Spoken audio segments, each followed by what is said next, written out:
Hi dears, welcome back. അപ്പോൾ ഇന്ന് ചെയ്യാൻ പോകുന്നത് യൂട്യൂബിൽ ഇപ്പോൾ ട്രെൻഡിങ് ആയിരിക്കുന്ന കേക്കാണ്, കസാട്ട കേക്ക്. അപ്പോൾ ഇതിൽ ഞാൻ 4 ഫ്ലേവറിലാണ് ഇത് ചെയ്തിട്ടുള്ളത്. വാനില, ചോക്ലേറ്റ്, സ്ട്രോബെറി, അതേപോലെ പിസ്ത. അപ്പോൾ ആദ്യം തന്നെ ഡ്രൈ ഇൻഗ്രീഡിയൻസ് ഒന്ന് അരിച്ചെടുക്കാം. അതിന് വേണ്ടിയിട്ട് ഒരു അരിപ്പയിലേക്ക് 1/4 കപ്പ് മൈദ ഇട്ട് കൊടുക്കാം. പിന്നെ ഒരു 1/4 ടീസ്പൂൺ ബേക്കിംഗ് പൗഡറും 1/8 ടീസ്പൂൺ ബേക്കിംഗ് സോഡ, ഒരു നുള്ളു ഉപ്പുകൂടി ചേർത്തിട്ട് ഇതൊരു 2-3 തവണ അരിച്ചെടുക്കാം. ഈ ഒരു ഇൻഗ്രീഡിയൻ്റ് തന്നെയാണ് ഞാൻ വാനില, പിസ്ത, സ്ട്രോബെറി ഈ 3 എണ്ണത്തിന് യൂസ് ചെയ്തിട്ടുള്ളത്. അപ്പോൾ അത് വീണ്ടും കാണിക്കുന്നില്ല.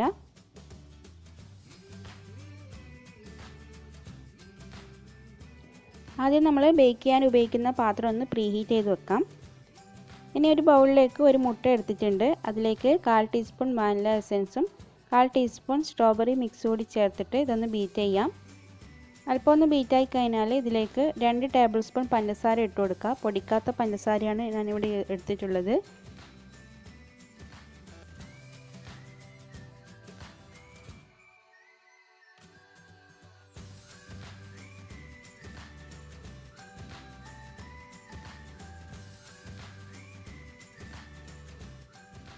മുട്ട ഇവിടെ ഇപ്പോൾ നന്നായി ബീറ്റായി വന്നിട്ടുണ്ട്. ഇനി ഇതിലേക്ക് 1 ടേബിൾ സ്പൂൺ ഓയിൽ ചേർത്ത് കൊടുക്കുക. സൺഫ്ലവർ ഓയിലാണ് എടുത്തത്. ഓയിൽ ചേർത്ത ശേഷം ജസ്റ്റ് ഒന്ന് മിക്സ് ചെയ്തിട്ട് നമ്മൾ നേരത്തെ അരിച്ച് വെച്ചിരിക്കുന്ന ആ ഡ്രൈ ഇൻഗ്രീഡിയൻസ് ഇതിലേക്ക് ഇട്ട് കൊടുത്തിട്ട് ഒന്ന് ഫോൾഡ് ചെയ്തെടുക്കാം.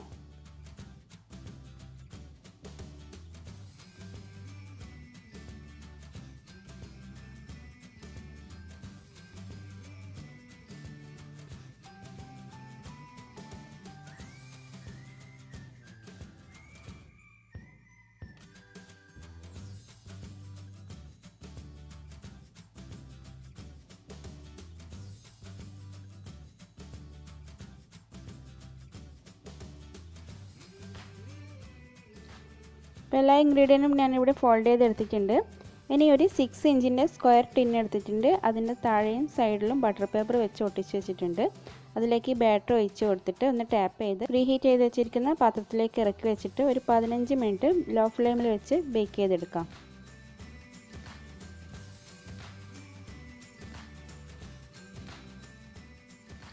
കേക്ക് ഇവിടെ ഇപ്പോൾ ബേക്കായി വന്നിട്ടുണ്ട്.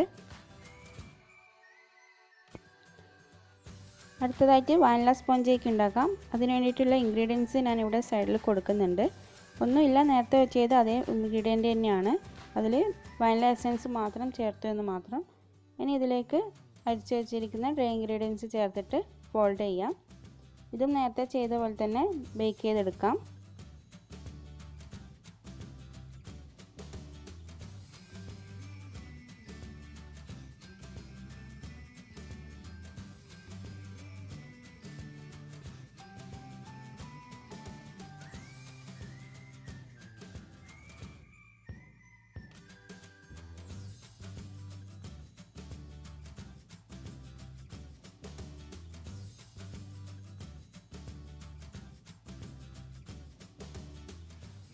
അങ്ങനെ വാനില സ്പോഞ്ച് കേക്കും ഇവിടെ റെഡി ആയിട്ടുണ്ട്.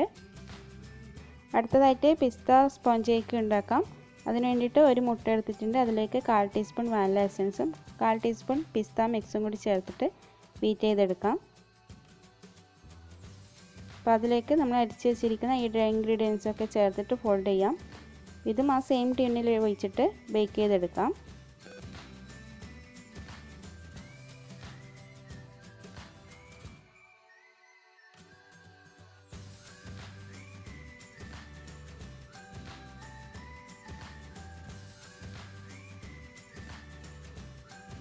പിസ്ത സ്പോഞ്ച് കേക്ക് ഇവിടെ റെഡി ആയിട്ടുണ്ട്. ഇനി ചോക്ലേറ്റ് സ്പോഞ്ച് കേക്ക് ഉണ്ടാക്കാൻ വേണ്ടിയിട്ട് 1/4 കപ്പിലേക്ക് 1 ടേബിൾ സ്പൂൺ കൊക്കോ പൗഡർ ഇട്ട് കൊടുത്തിട്ടുണ്ട്. അതിൽ ബാക്കി ഭാഗം മൈദ വെച്ച് ഫില്ല് ചെയ്ത് ഒന്ന് ലെവൽ ചെയ്തെടുക്കാം.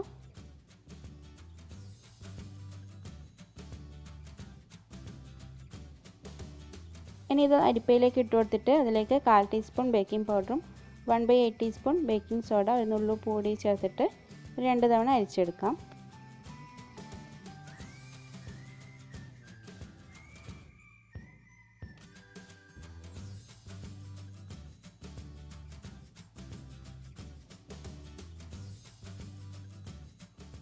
ഇനി നേരത്തെ ചെയ്ത പോലെ ഒരു മുട്ട ഉപയോഗിച്ചിട്ട് മുട്ടയുടെ ബീറ്റ് ചെയ്തെടുത്തിട്ടുണ്ട്. അതിലേക്ക് ഇതൊന്ന് ഫോൾഡ് ചെയ്തെടുത്തിട്ട് ഇതും ബേക്ക് ചെയ്തെടുക്കാം.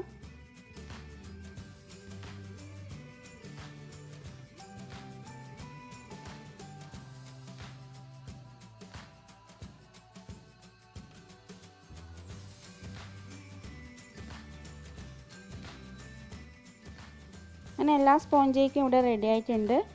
ഇനി ഇത് ചൂടൊക്കെ ആറിയിട്ട് നമുക്ക് ഫ്രോസ്റ്റിംഗ് ചെയ്യാം. അപ്പോൾ അതിന് മുന്നായിട്ട് ഞാനിവിടെ 3 കോമ്പൗണ്ട് ചോക്ലേറ്റ് എടുത്തിട്ടുണ്ട്. പിസ്ത, സ്ട്രോബെറി അതേപോലെ വൈറ്റ് കോമ്പൗണ്ടും എടുത്തിട്ടുണ്ട്. ഇനി ഇതിലേക്ക് 2 ടേബിൾ സ്പൂൺ വീതം ചൂടാക്കിയ വിപ്പിംഗ് ക്രീം ഒഴിച്ച് ചേർത്തിട്ട് ഇതൊന്ന് മെൽറ്റാക്കി എടുക്കാം.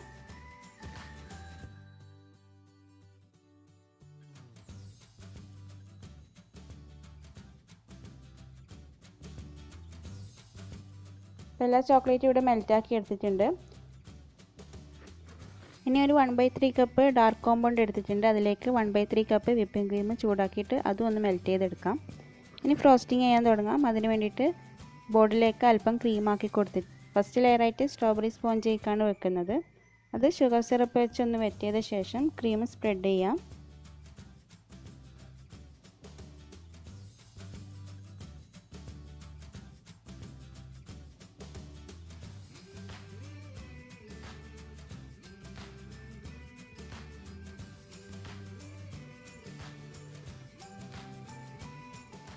ഇനി ഇതിന് മുകളിലായിട്ട് സ്ട്രോബെറി ഗനാഷെ വെച്ചിട്ട് ഒന്ന് സ്പ്രെഡ് ചെയ്ത് കൊടുക്കുക. അപ്പോൾ ഞാനിവിടെ എടുത്തിട്ടുള്ള ഗനാഷൊക്കെ അല്പം ബാക്കി വന്നിട്ടുണ്ട്. അപ്പോൾ നിങ്ങൾ ചെയ്യുമ്പോൾ 15 ഗ്രാം കോമ്പൗണ്ട് ചോക്ലേറ്റും അതേപോലെ 1 ടേബിൾ സ്പൂൺ വിപ്പിംഗ് ക്രീമും മാത്രം എടുത്താൽ മതി. അതിന് മുകളിലായിട്ട് ബദാം സ്ലൈസസ് ആക്കിയത് ഇട്ട് കൊടുക്കുന്നുണ്ട്. സെക്കൻഡ് ലെയറായിട്ട് വാനില സ്പോഞ്ച് കേക്ക് വെച്ച് കൊടുക്കാം. ഇതൊന്ന് വെറ്റ് ചെയ്തെടുക്കാം. അതിനുശേഷം ക്രീം ഒന്ന് സ്പ്രെഡ് ചെയ്ത് കൊടുക്കാം. അതിന് മുകളിലായിട്ട് വൈറ്റ് ഗനാഷ് ഒഴിച്ചിട്ട് ഒന്ന് സ്പ്രെഡ് ചെയ്തെടുക്കാം. കുറച്ച് കാഷ്യൂസും ഇട്ട് കൊടുക്കുന്നുണ്ട്. തേർഡ് ലെയറായിട്ട് പിസ്ത സ്പോഞ്ച് കേക്ക് വെച്ച് കൊടുക്കാം. ഇതൊന്ന് വെറ്റ് ചെയ്ത ശേഷം ക്രീം സ്പ്രെഡ് ചെയ്യാം. അതിന് മുകളിലായിട്ട് പിസ്തയുടെ ഗനാഷ് ഒഴിച്ചിട്ട് ഒന്ന് സ്പ്രെഡ് ചെയ്ത് കൊടുക്കാം. അതിന് മുകളിലായിട്ട് പിസ്തയുടെ സ്ലൈസസ് ഉണ്ടെങ്കിൽ അത് ഇട്ട് കൊടുക്കണം. അപ്പോൾ ഞാൻ ആ ഒരു സ്റ്റെപ്പ് വിട്ടുപോയതാണ്. ഇനി ലാസ്റ്റ് ലെയറായിട്ട് ചോക്ലേറ്റ് സ്പോഞ്ച് കേക്ക് വെച്ച് കൊടുക്കാം. ഇതൊന്ന് വെറ്റ് ചെയ്ത് മുകളിൽ ക്രീം സ്പ്രെഡ് ചെയ്യാം.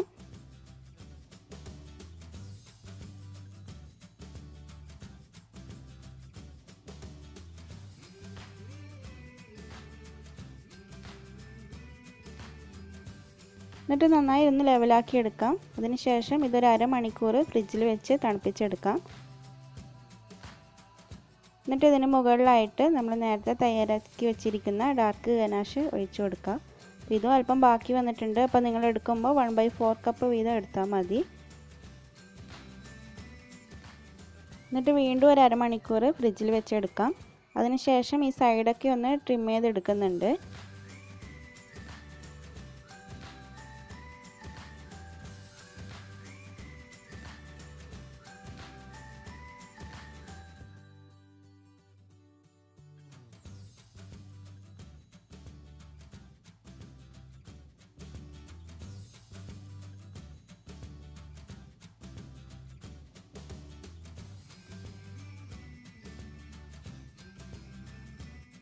അതിന് മുകളിലായിട്ട് കുറച്ച് കാഷ്യൂസും അതേപോലെ പിസ്താഷ്യൂസും ഇട്ട് കൊടുത്തിട്ടുണ്ട്. ഇനി ഇത് വീണ്ടും ഫ്രിഡ്ജിൽ വെച്ച് ഒരു 3-4 മണിക്കൂർ നന്നായി തണുപ്പിച്ചെടുക്കണം. അതിനുശേഷം കട്ട് ചെയ്ത് കഴിക്കുമ്പോഴാണ് കൂടുതലും ടേസ്റ്റ് ഉണ്ടാവുക. ഈ ഒരു കേക്കിൻ്റെ വെയിറ്റ് വരുന്നത് 600 ഗ്രാമാണ്. ബേസിൻ്റെ വെയിറ്റ് കൂടാതെയാണ് ഈ ഒരു വെയിറ്റ്.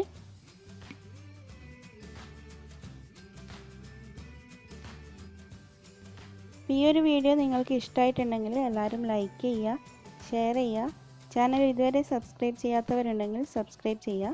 അപ്പോൾ മറ്റൊരു ദിവസം വീണ്ടും കാണാം. Thanks for watching.